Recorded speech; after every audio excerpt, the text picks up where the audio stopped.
rescue, wah Bu Desi. Ya.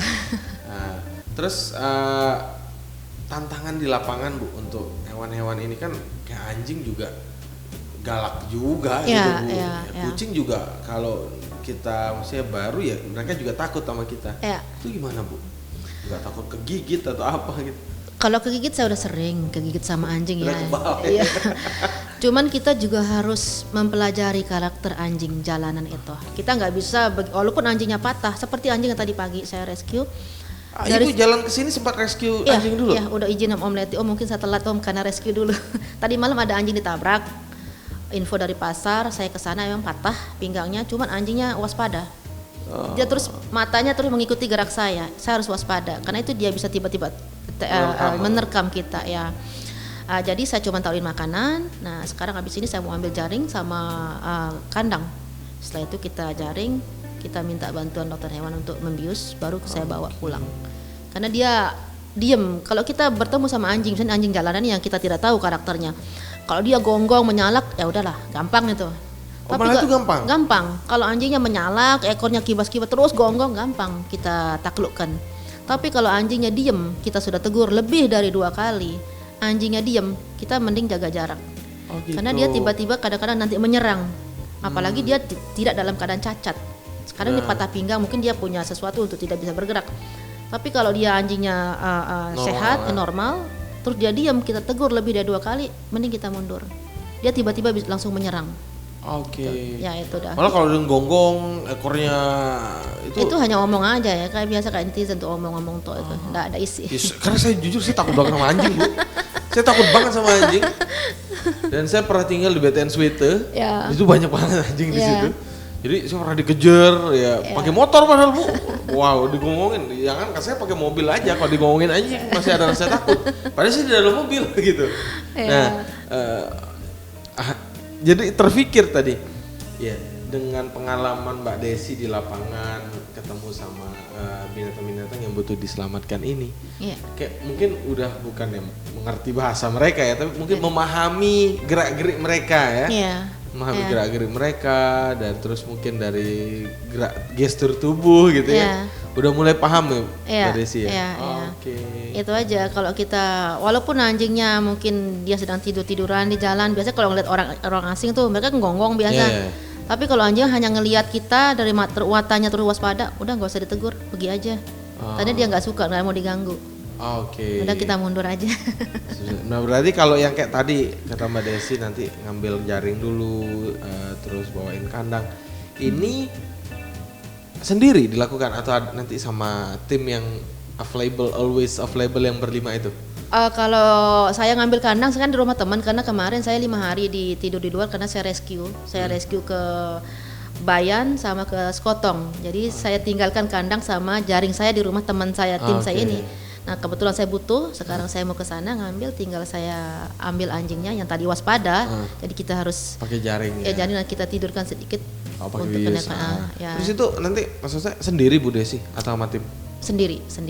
Iya, sendiri. Karena kan posisinya dekat rumah saya, dekat kampung saya maksud saya. Jadi kalau tim saya kan di Mataram semua. Saya nggak ada tim kalau dari rumah. Ya. Kuat Bu angkatannya? Kalau sudah pingsan kan tinggal minta bantuan warga.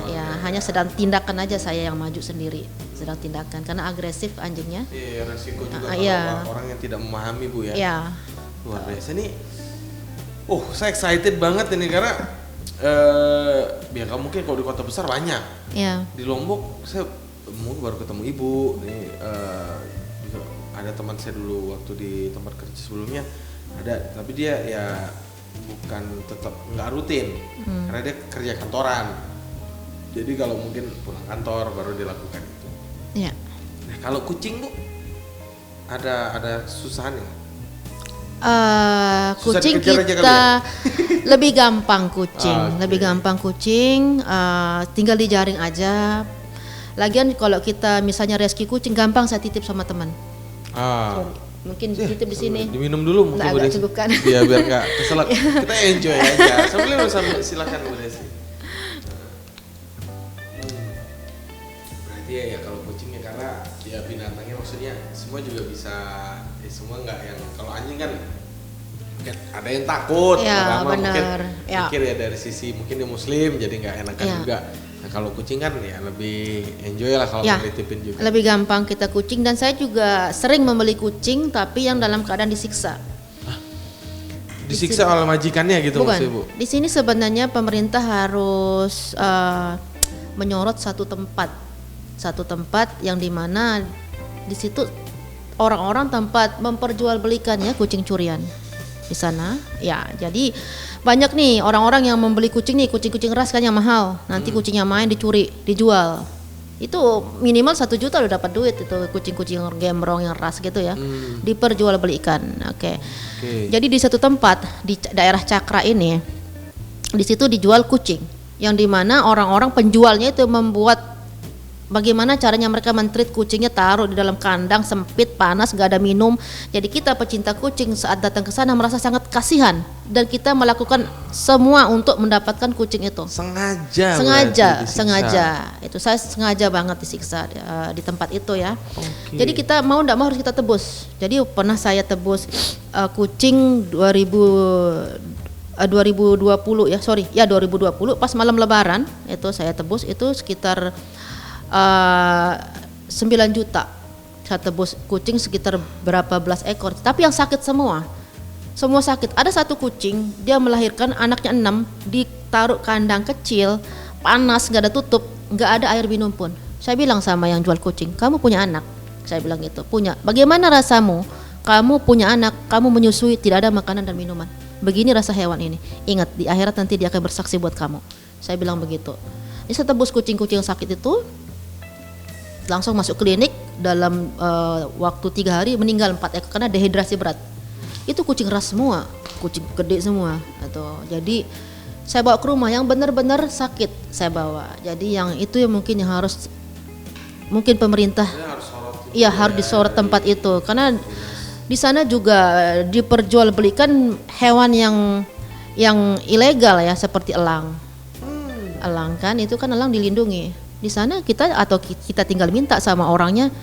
Biasa orangnya WA kita, ada burung nih, ada elang, mau nggak? Kita udah taruh nomor HP di sana, ada elang nih.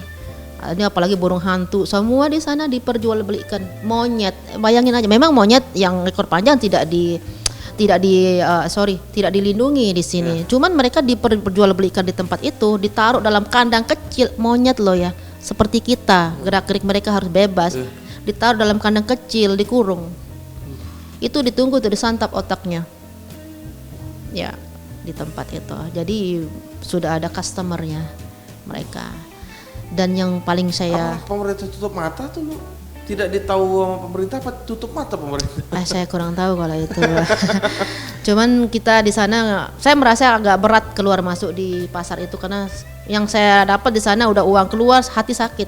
Ya, karena nggak mungkin juga Mbak Desi bisa selamatin semua hewan. Iya benar, itu kita dibuat jadi mata pencaharian di sana. Kenapa? Besoknya kita di WA lagi. Ini ada kucing gini-gini sakit.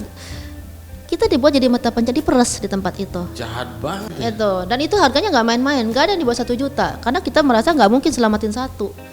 Mungkin kan saya punya perasaan terlalu sayang sama hewan, tapi melihat mereka ditreat seperti itu sangat tidak ya gitulah ya. Selama Ibu aksi dari 99 sampai sekarang 2023, ada support dari pemerintah? Tidak ada. Dari Saya dinas tidak ada. Kita seharusnya ada dinas kan yang untuk mengurusi hal-hal ini. Ya seharusnya. Cuman dulu saya pernah bersurat ke Bapak Wali Kota, ke Bapak Gubernur, ke Bapak Bupati dulu, tapi tidak ada tanggapan, ya udah. Gitu aja. Mending saya mungkin melalui ini Ibu bisa nanti didengar ya oleh para amin. sana. Mudah-mudahan amin. Ya, karena Bu Desi juga butuh bantuan, tidak bisa bergerak sendiri. Ya. Mungkin tadi satu tempat yang Bu Desi bilang ya adalah tindakan atau regulasi paling tidak dari pemerintah. Mungkin itu mata pencarian mereka, tapi ada regulasinya bagaimana caranya, perawatannya dan regulasi berjualan untuk hewan-hewan tersebut. Apalagi kalau hewan dilindungi mah harusnya BKSDA juga harus cepat turun. Iya. Kami aja punya di Waterpark punya mini zoo. Iya. Punya mini zoo, ada beberapa hewan juga yang tidak bisa kami ambil atau kami pelihara karena regulasi. Iya. Tapi memang ya diambilnya ke satu tempat yang memang ada sama, misalnya ada standar, ada kliniknya, ada dokter hewannya. Ya, karena memang kami di sini juga banyak Bu, ada monyet, banyak dari warga setempat, warga sekitar, ada monyet liar atau apa, ya kami tampung. Ya. Banyak kan monyet sih, karena mengganggu sekali masyarakat, ya udah kita tampung. Kadang akhirnya kita juga ada dokter hewan, ada klinik hewannya juga. Nanti kalau sudah menurut kami overload banget ya kami lepas, kami kembalikan ke Suranadi. Kembalikan ke habitatnya karena nggak mungkin juga kami tangani semuanya Bu, sampai 20-30 monyet tidak. Ya, itu saya juga pernah kerjasama minta beberapa kali minta tolong sama BKSDA untuk pembebasan monyet dan waktu itu penyu. Penyu? Ya, penyu di daerah Marong.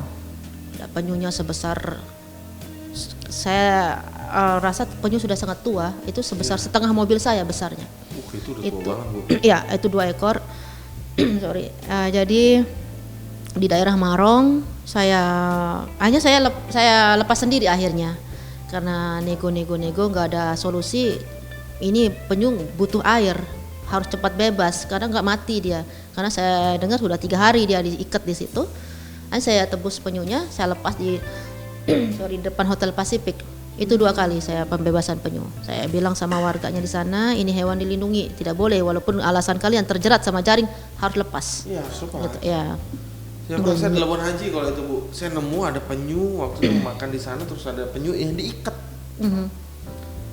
Saya lepas aja Bu, saya lepas aja, saya nggak tahu siapa yang punya kan, saya lepas aja di jalan, cuma kan jalannya penyu pelan. Saya dalam hati saya, ya sama waktu itu masih SMA apa ya, waktu itu masih kamu cepetan jalan, cepetan ke air berenang jauh pergi gitu, karena nggak tega juga ngeliatnya gitu. Lah mau sampai air kelihatan sama yang mungkin yang nangkep yang ke jaring gitu, diangkat lagi, dibawa lagi, ya digeret lagi.